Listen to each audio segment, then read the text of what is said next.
So as we pause to begin, I'd like to open with an acknowledgement of you, all of you, and what it's taken for you to navigate this time.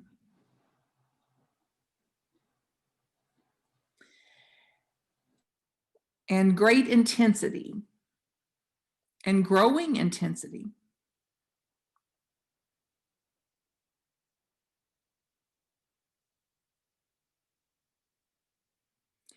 And chaotic in ways we've not known globally in our lifetime. And uncertain times. And as you ponder that, just see if you can just give yourself some acknowledgement, some gratitude to yourself that, you know, frankly, I'm amazing. Honestly, I'm amazing. I'm an amazing being. I'm amazingly sourced. I have an uncommon stamina, an uncommon motivation. And at times when I can't find the stamina and can't find the motivation, then I have a faith or imagination or a strange kind of zeal that's not to be understood. So regardless of what it is for you that you draw on, because frankly, I don't know how people are doing it without faith and without a solid foundation of spiritual practice. And we know, and some of us had to take a trip or two around those mulberry bushes, that that faith, that motivation, that spiritual practice replaced addictions and things that were painful, caused more suffering, not liberation and freedom. So it's no little thing that we're all here this morning and that we've got a foundation that's been built over decades and decades and decades or lifetimes, depending on what you believe, that's not only supporting us here, but is absolutely the juice behind the process and what it's going to take for us to stay alchemists, miracle makers, miracle thinkers, miracle believers, and to continue to do really good care for ourselves, brush ourselves off, and rise up again and say, nevertheless, there's something I can do today. And if it's write a song or say a prayer or call somebody or send a note or put a heater out for the birds or feed some birds, do some art, call somebody, that is miracle making. That is alchemy. That is contributing. Anytime we circuit break the lower tendency of our mind. Anytime we can interrupt that old animalistic pattern of fighting, fleeing, shutting down, is alchemy. And whether or not, you know, you've heard the quote likely that we may never sit under the shade of the trees we plant. We'll still plant. Today and today and today and today, we'll plant. We'll sow another seed of something that represents a world that we want to see. A world that we want to create, a world that we want to be part of contribution to and contributing to. So I want you to pause for a minute and reflect on that as you acknowledge yourself and just bolster yourself up in some way new. And also begin to think about, what is it you're not seeing? So there's a lot to see. There's a lot that's blinding us right now. There's a lot that's got our attention, a lot that's got our focus. What is it that you're not seeing?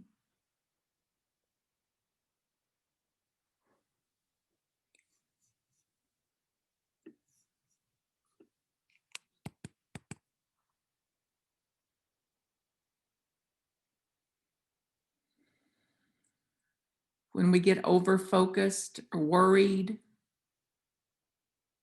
fed up, apathetic, what do we fail to notice?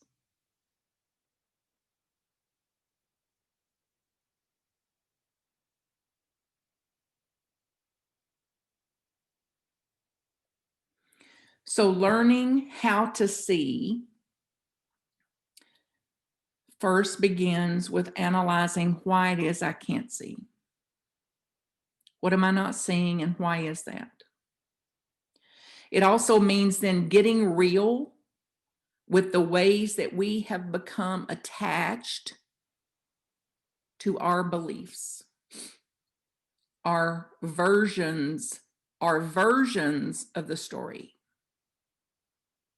our versions of truth. And then, without even consciously doing it or conscious awareness that we are doing it, then we get attached in those biases. We get attachment to our versions of it, and then we have biases toward that. And then in those things, if we're not mindful, extremely deliberate, even not just mindful, but deliberate and intentional, we start to close ourselves off to other ways of seeing. We start to close ourselves off from the rest of it, the broader spectrum. And so another way then of seeing, and seeing with broader perspective, Eric Butterworth would say, see it rightly. See it rightly, which for me means inclusively.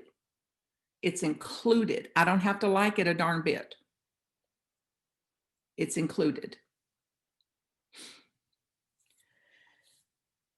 So during these times, challenging, chaotic even, how will you give yourself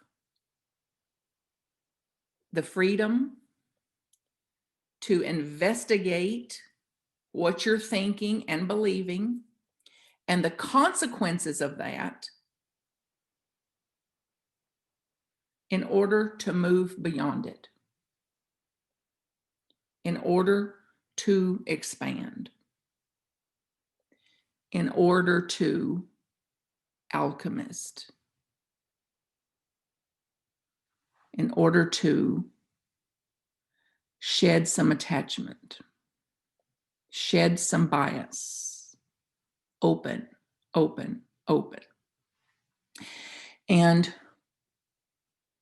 to find then what is absolutely true, find then a new relationship with Source, God, if you call it that. So I pulled this quote for the talk, the presentation today, and this is from Deepak Chopra, who I just got to do another workshop with a week or so ago, and I have not gotten to study with him in decades even. Peel away all the layers of an onion, and at the center of it, you'll find emptiness.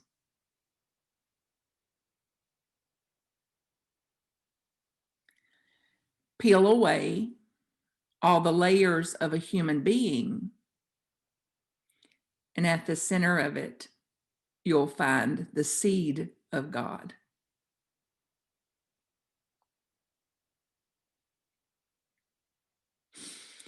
Do you feel like you're being peeled off a little bit?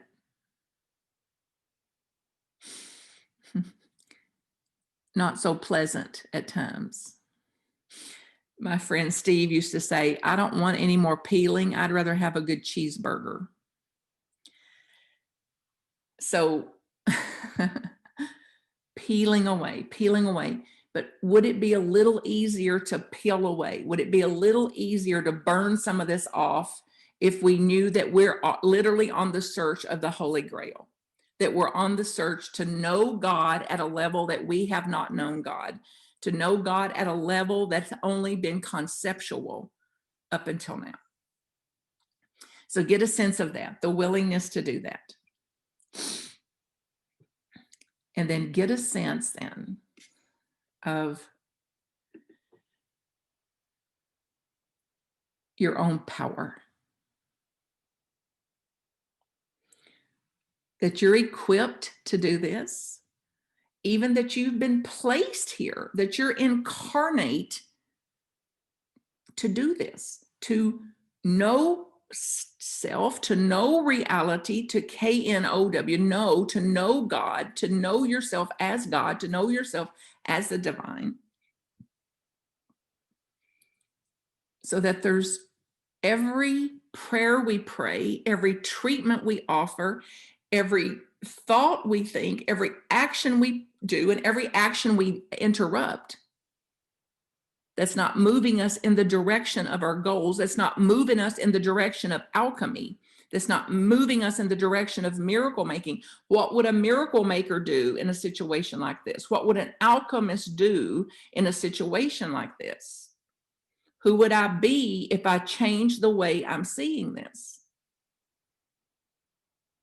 Who would I be if I lifted my perspective?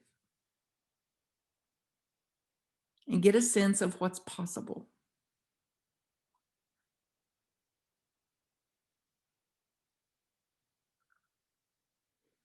And especially together.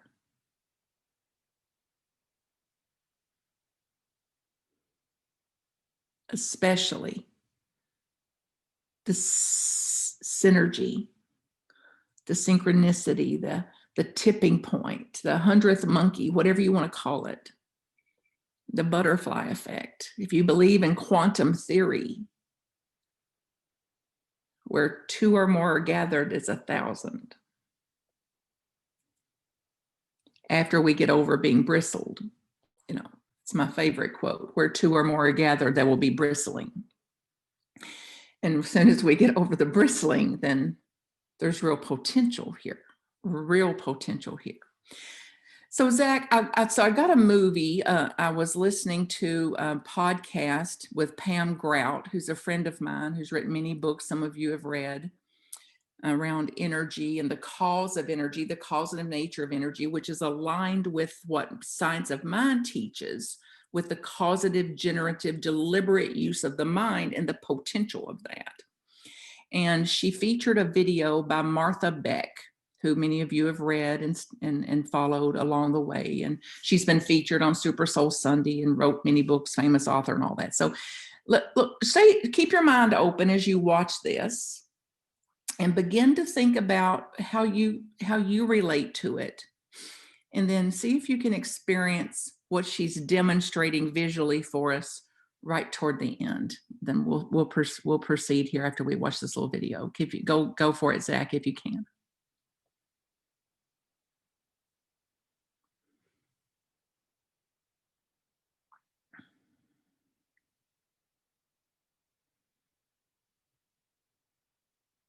So, okay, some of you guys know that I have a PhD in sociology, and some of you know that I'm also a woo-woo person who has always believed that sometime in my lifetime I would experience a global transformation of human consciousness. I don't know why I always believed that. I just always believed it, and that's part of why I studied sociology. So what I am is somebody who has woo-woo ideas and tries to test them scientifically. And I believe that we may be on the brink of, some authors have called it a kind of epidemic of awakening, that individuals may actually come into a state that is more enlightened and therefore create a better society than we've ever seen before. That is not what seems to be happening. If you have checked the news at all, it kind of seems to be going the other way. But very often, it is at the extreme of one system that another system comes in. Like in Confucianist China, which was very rigid, you got the Taoists coming in to talk about a way of thinking that was incredibly fluid. So sometimes it's like shooting an arrow. When you pull way back in one direction, it shoots things forward in an opposite direction. So here's what I think is going to happen, and it pertains to you, so please listen. The way our society is structured right now is like a pyramid. Here is a pyramid that I made myself out of sugar cubes. And it represents the power structures that come from the ability to force, to amass wealth, to kill, to harm, to dominate. And this is the type of social structure that's been in existence all over the world for recorded history, okay? The more powerful, brutal, violent people take all the stuff, they get to the top, they get power, wealth, and status, and the people at the bottom end up growing the grain to feed the monarchs, and they starve and they're miserable. And every society has pretty much been that way. Powerful elite at the top, miserable working poor at the bottom.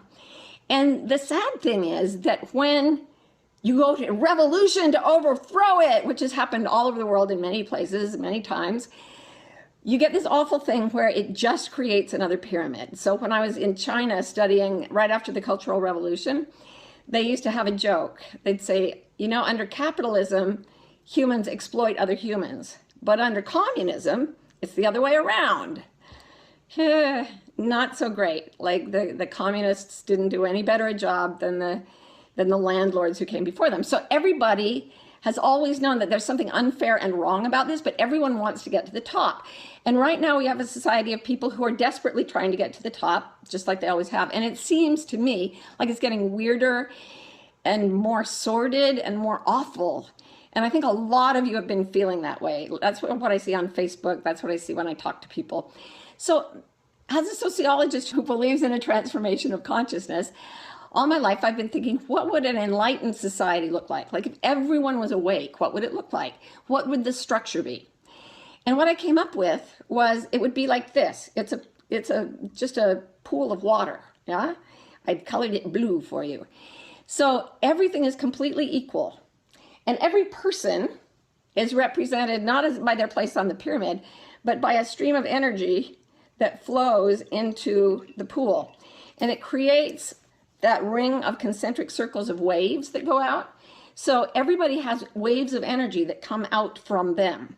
And everyone's wave energy interacts. And sometimes like a high energy meets a low energy and they cancel each other out. Sometimes two waves meet and they create something called constructive interference, where the goodness really goes beyond what either could accomplish on its own. So I thought, okay, this is it. It's a perfectly still flat pool and we're all energy flowing into it, and our impact has to do with how authentic we are, how much of ourselves, our real selves, we are putting into this pool of goodness. And for a long time I had the two in my head, and I thought, how do you turn a pyramid into a pool? How do you turn a pyramid into a pool? How do we turn this crazy, grubby, grimy, horrifying thing that is the power structure into something clean and clear and good? And then one day I realized all along the pyramid has been in the pool. The pool has been forming around it. So here's what's happening, okay? You've got a group of people becoming enlightened, and they're below everyone else. They're lower than the rest of the pyramid. They are not coming in and winning. But from the bottom up, they are slowly dissolving the power structure. And the people who dissolve first, who give up the old way of being first, are the ones who have the least to lose. So they're on the bottom. They just absorb the people around them because they are made of inclusion and love. There is no conquering in this. The pool doesn't destroy the pyramid, it includes it. And it makes it into something clear and fluid and sweet. And the people at the very top of the pyramid are the last ones to know what is going to happen. This will not be a revolution, this transformation. It will be a dissolution. It will be an inclusion. And how do we bring it about? We dissolve the rigid power structures, the fear-based, needy, hungry, violent parts of ourselves. We dissolve that into the sweetness. And we do it by reaching inward to the heart instead of obeying the ego. In Asia, they say the mind is a wonderful servant, but a terrible master. And the heart is the master that the mind should be serving. How does the mind serve the heart? One word, art. Well, a number of ways, but art is the primary one. There are certain people who breathe in their own authenticity. They go inside, they dissolve the obstacles to their own clarity, their own illumination. And then they find a way after that inhale to breathe out their message, their light, their energy to more and more people. And the people around them start to dissolve and become more like that. That's what happened around Jesus. That's what happened around Buddha. That's what happened around Gandhi and Martin Luther King. It happens. It happens. Okay? So I know some people that I've talked to are really discouraged. It's like, why should we make art? Everything's falling apart. I want you to listen to a quote from Toni Morrison. She wrote this in a self-described very dark mood after George Bush, the second, was elected for the second time, and she was feeling really down. And she wrote, "This is precisely the time when artists go to work. There is no time for despair. There is no place for self-pity, no need for silence, no room for fear. We speak, we write, we do language. That is how civilizations heal." And may I add, that is how civilizations become clear and equal and sweet and inclusive. So I'm trying to do it. I was talking to my friend Liz Gilbert about how we've always used language to go in and find our hearts and clear the space in ourselves. And it's like an inhale, and then the exhale is how many souls can we touch with sweetness, with kindness, with equality, with love. And we're doing a writing course on that. You can see it in the link under the video. And this is part of what it means. This is all of what it means for me to change the world right now. This is what came to me. What's coming to you? Breathe in, find yourself, find your truth, become clear, and then watch all the rigidity in you dissolve, and then be that, and watch the people around you begin to lose their own rigidity and join you in this fluid oneness that is a transformed society. I hope this helps. And I'll see you on the internet. Thank you, Zach.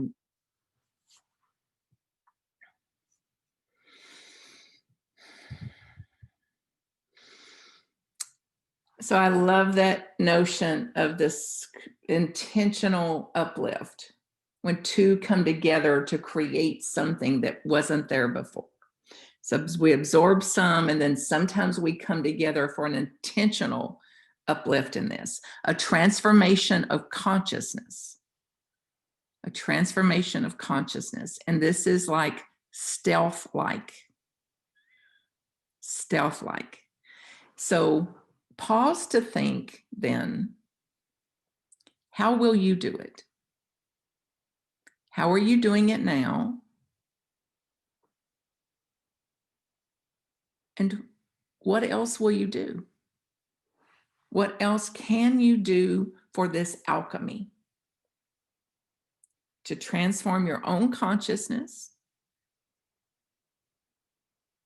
to purify your own heart,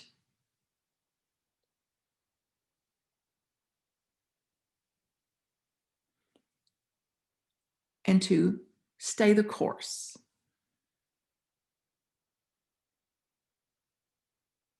Especially now, to stay the course.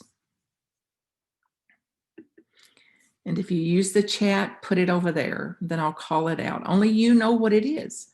It's art for some, dance for some, music for some. It's play, it's feeding, it's giving, it's pulling back, it's simplifying, it's getting more still, more quiet time, fasting, prayer. Only you know what it is, but it's not withheld from any of us.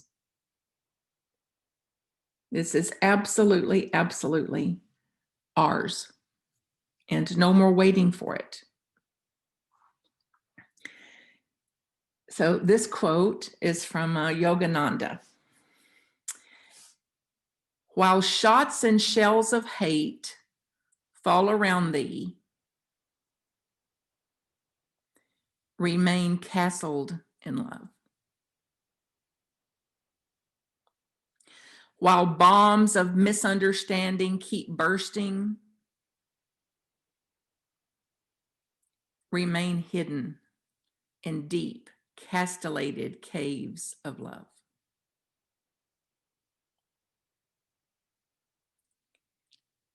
Beneath the chambers of compassion,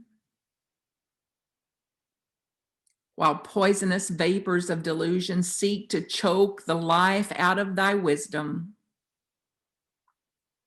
mask thy soul with taintless love. The castle of love divine is a safe haven from temptation armies. Dig a moat of steadfastness. Dig a moat of steadiness and fill it with love's waters.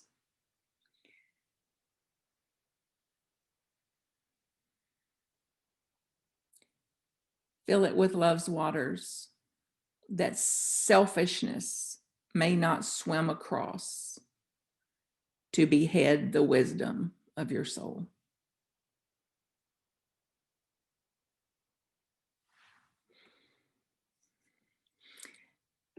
Okay. So alchemy it is. Now,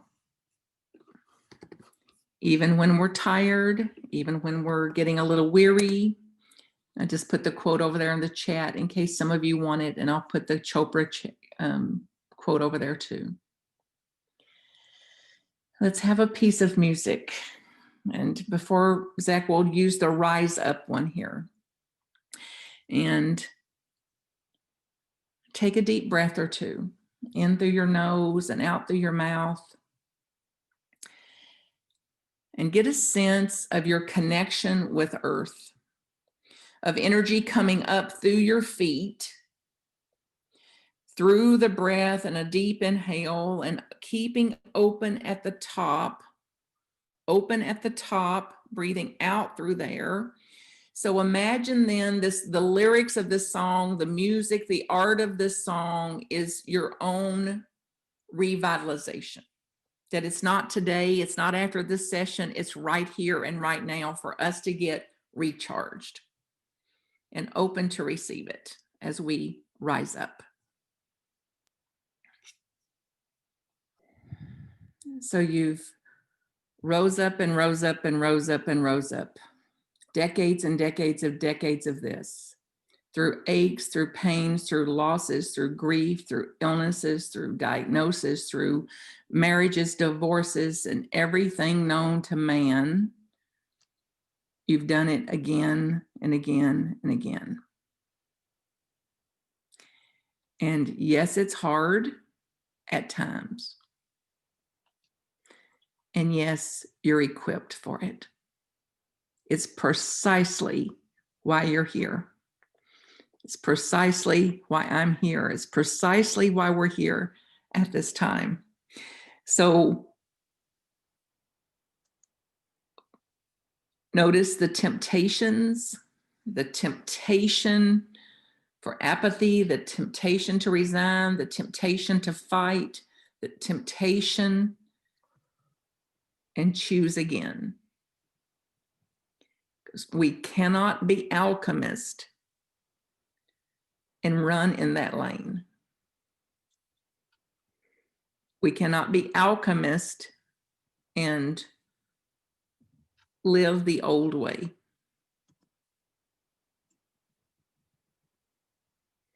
So choose and choose and choose again. The wisdom of your own soul.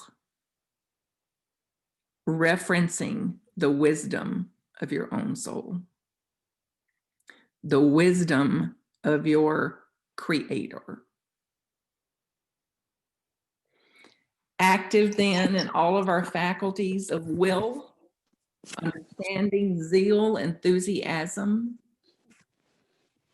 love, faith, strength, power, and the good sense of letting go.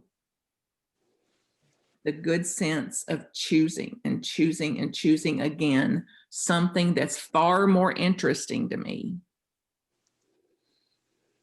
Something that will move me toward the directions of that transformation of consciousness, a transformation of soul. And whether you call it a castle of love, an energy of love, a faithful living, a faithful choice, whatever name you give it, stay confident in the alchemic nature of that energy, the potential, the infinite potential that you and me have and hold, and when it comes together, the potential even greater than lifted up.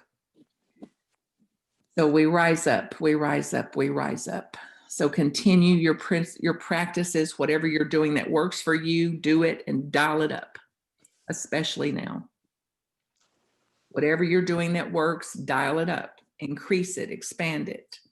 Look again, go deeper, more silence, more prayer, more forgiveness, gratitude, whatever is your causative creative nature for that. And be assured in the depth of your heart and my heart sending out to you a great appreciation and great love for the blessing that you are to the world. Or you wouldn't be here on this message today. You wouldn't be here in this spiritual community. You wouldn't be here learning and continuing to learn, looking for insights, looking to gain an expanded awareness if you weren't here on purpose to dissolve the old and create the new. And it is dissolving and creating simultaneously.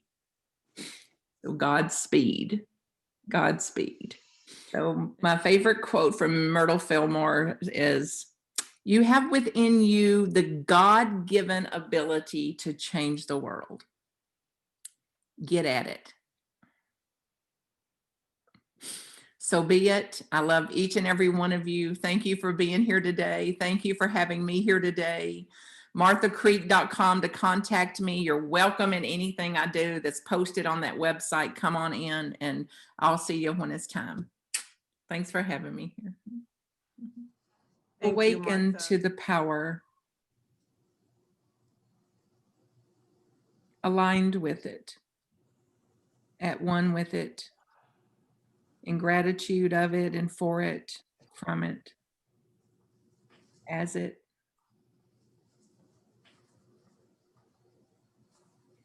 We rise up again, impulsed by that very creation, by that very creator. As creation, we rise up again today. Purposely, deliberately creating, intentionally creating a new way of being, including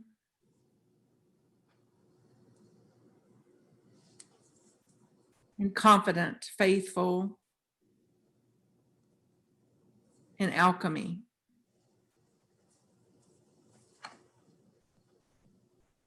And the power of the unseen, and the power of the unknown. So we put a little wag back in our tail, and a little broader smile in our heart and in our face, and in our renewal today of what is true, and the part of us that knows the truth, the wisdom of our own souls now, fortified, willing, on purpose. We give thanks for the calling, for the fulfillment of it, and to know nothing else is true. We give thanks. Community, for support, for teachings, for foundations, that which is solid. And we solid further our foundation and begin again here right now. We give thanks knowing that it was done long before we speak it, as we awaken to that is. So be it, so it is. Amen. MarthaCreek.com if I can support you. Blessings.